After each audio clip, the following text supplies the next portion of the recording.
slide. It's alright. It's gonna come up there. I'll put it on. It's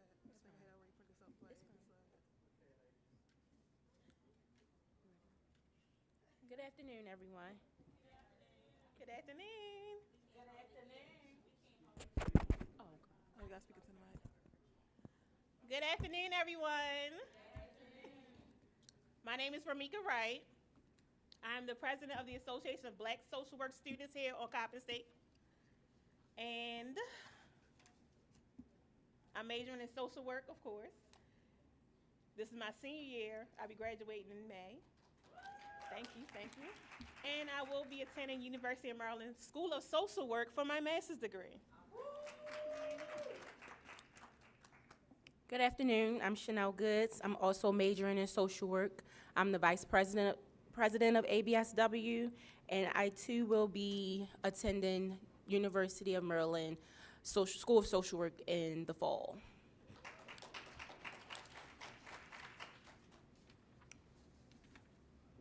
You didn't even say the title. I know, I wanted to say it. Go ahead. I thought you was going to say it. So the title of our presentation is Nzuri Leadership Collective, Empowering the Next Generation for Leadership in Social Work, Justice, and Liberation through Black Liberatory Frameworks. Oh, am I supposed to be clicking that?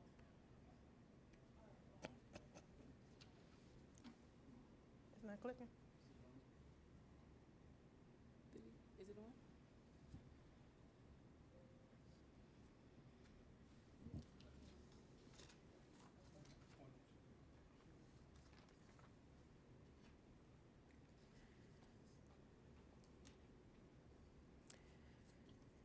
This is our abstract. Leadership in social work demands a commitment to justice, equity, and liberation, particularly for communities disproportionately affected by systemic inequities.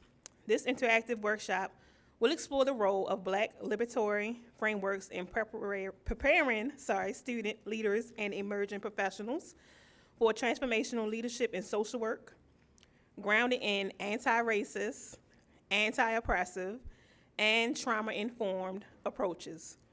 This session will provide participants with the particular strategies to navigate and challenge systemic barriers while fostering inclusive, justice-driven leadership.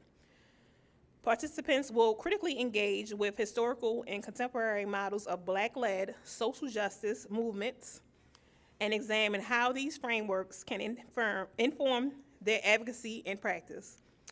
Through dynamic discussions, case studies, and interactive exercises, attendees will strengthen their ability to engage in meaningful advocacy, celebrate progress, and continue the work of justice and liberation within their communities and beyond. This session is designed to meet the professional development needs of social work students and early career professionals, aligning with social work licensure, continuing education requirements. Okay. How many of you guys out there know what Nzuri means? The next one will be Dr. Buckley. I'm sorry, 1 second.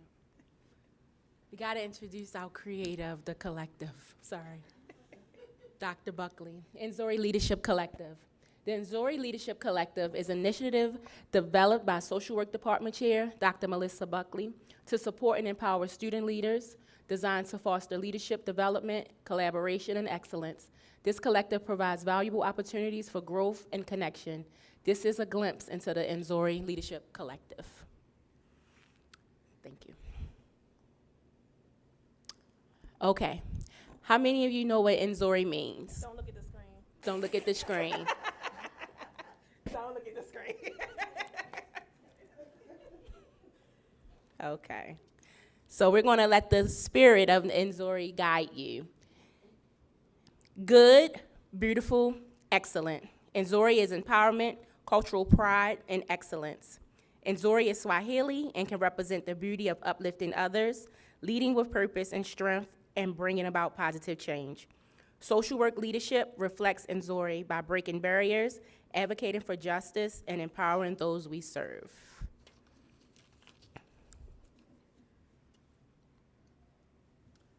Our learning objectives.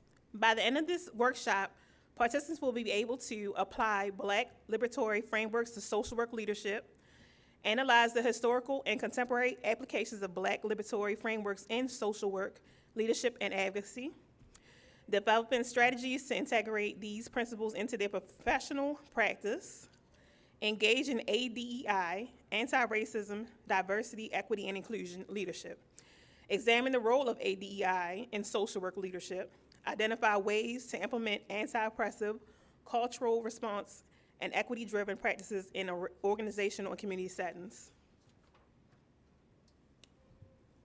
Utilize trauma-informed leadership strategies. Determine the ability to lead through a trauma-informed lens by incorporating healing-centered engagement, resilience-building practices, and community empowerment strategies in social work advocacy and leadership.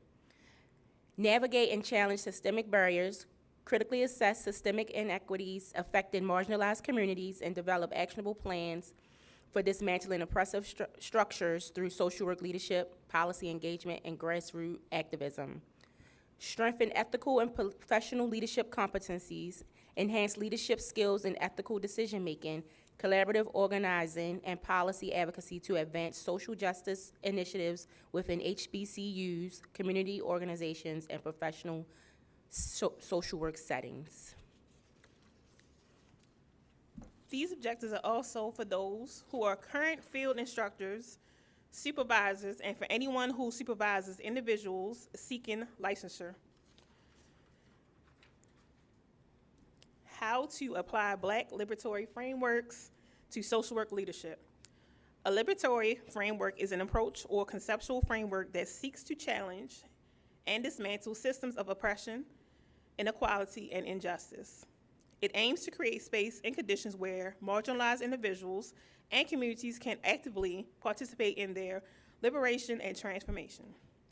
As social workers, we do this by advocating for leadership opportunities that elevate others, creating change within our communities, collaborating with other organizations to broaden leadership and resource access, leading with empathy and building teams ready to support others through challenges, speaking out using our voice, your voice, in meetings and community gatherings. I know I use this a lot, especially as a student in class. I advocate for less assignments and more self-care days. So if you know you're in the class with me, y'all know I'm the first one to ask, can we do this online?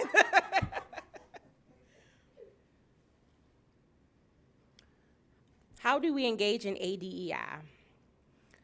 Would you like to, someone like to read what the A in ADEI stands for? Oh, okay. Yes. Thank you. The E, please. The D, please. Embrace and value the difference in individuals and communities. Go ahead, Josiah. Equity ensures fairness and just distributions of resources and opportunities. And the I.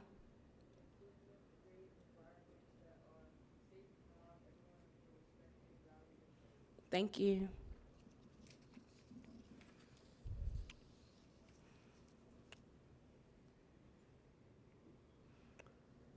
With engagement, the leadership and social work roles allows us to have a commitment to social justice, challenge oppression, and enhance well-being of communities by empowering Black social workers and other marginalized groups, promoting anti-racist policies and culturally responsive practices in organizations, facilitating diversity, equity, and inclusion in community outreach and interventions. We can implement anti-oppressive practices by actively listening and amplifying voices of marginalized groups and advocating for policy changes that dismantle systemic barriers. Our cultural responsiveness can be implemented by building cultural competence through education, training, and community engagement. We can encourage safety in work environments and spaces for Black social workers. By fostering leadership pipelines for diverse voices in social work organizations and allocating resources equity, ensuring marginalized groups have access to service in a way.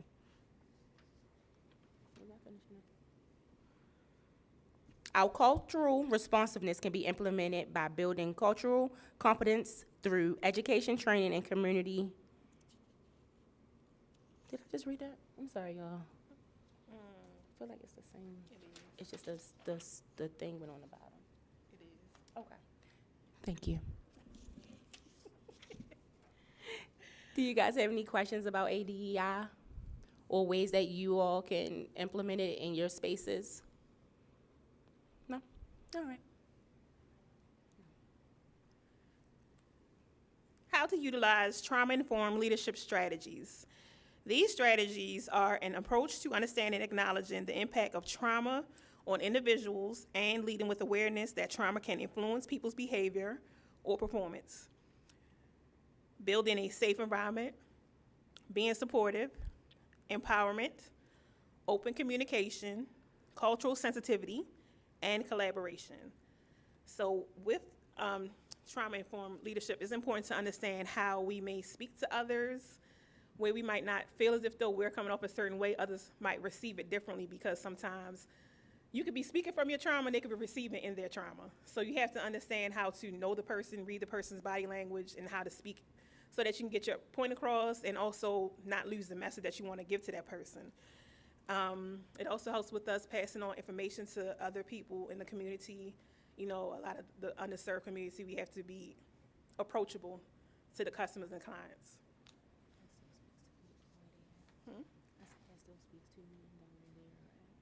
You could have said that. That still speaks to meeting them where they are at.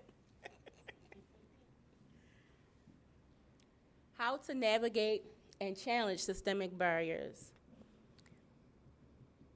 I know you guys can see it, but what's one thing y'all think? Advocacy, advocacy, advocacy. Systemic barriers are entrenched policies, practices, and social norms that create unequal access to opportunities and resources for marginalized communities, particularly communities of color. Advocacy, advocacy, advocacy. We can navigate and challenge these systemic barriers by using our platform to fight for justice and racial equity, police reform, and representation. Advocacy in the perspective of leadership may sometimes mean taking the first step, being able to identify the problem and take an initiative. Leadership is having the empathy to know when to advocate. Sorry. How to strengthen ethical and professional leadership competencies. Strengthening ethical and professional leadership is important with developing and improving on skills and qualities needed to be a leader who acts with integrity and builds a strong moral compass. We do this by developing strong personal values, community organizing, collaborative organizing, practice open communication, demonstrate integrity through actions, accountability, active listening, upholding ethical decision-making, and providing respect and empowerment. I practice this as the president of ABSW. Restarting the chapter this semester was kind of challenging, but being able to work with my board members, my vice president, my team over there, y'all see my team. You know, it was great because we were able to talk to each other, communicate, bounce ideas, and move the organization forward as a whole. Conclusion. Thank you for attending our presentation on Nzuri Leadership Collective, empowering the next generation for leadership in social work, justice, and liberation through Black liberatory frameworks. We hope this presentation has helped to bring more clarity on the importance of advocating and having visual representation in and outside of our community. We implore you to not just apply what you have gained from this presentation in your everyday life, but to also use it to be a change maker, share your knowledge with others, and use it to speak up for change in and outside of the community. Would you like to do the close part? Hold on, y'all, sorry. We would like to end this with the African proverb. A person is a person because of other people. We hope you take that with you through your services. Thank you, guys. Any questions? Any questions? Might have some answers. Maybe. Oh, let's get out here for the eggs. Okay, right. Thank y'all.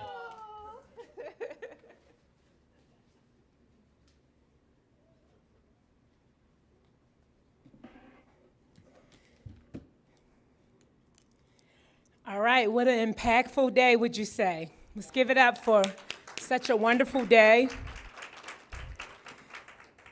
So we want to thank the Department of Social Work, the Dorothy I. Hyatt Center for Advancement of Social Justice, our professors, each presenter, Dr. Rashim for our beautiful art, our keynote speaker, Erica Bridgefoot, all of you for your attendance, the award recipients, and we also want to acknowledge the fact that we are celebrating, again, 125 years here at Coppin, and we want to acknowledge the fact that it's still in great excellence, the legacy that it's leaving on with empowerment, and to continue with great service. So I hope you guys had an excellent day. The food was good, your attendance was great, and please don't forget to fill out your survey. Thank you so much, and enjoy the rest of your day.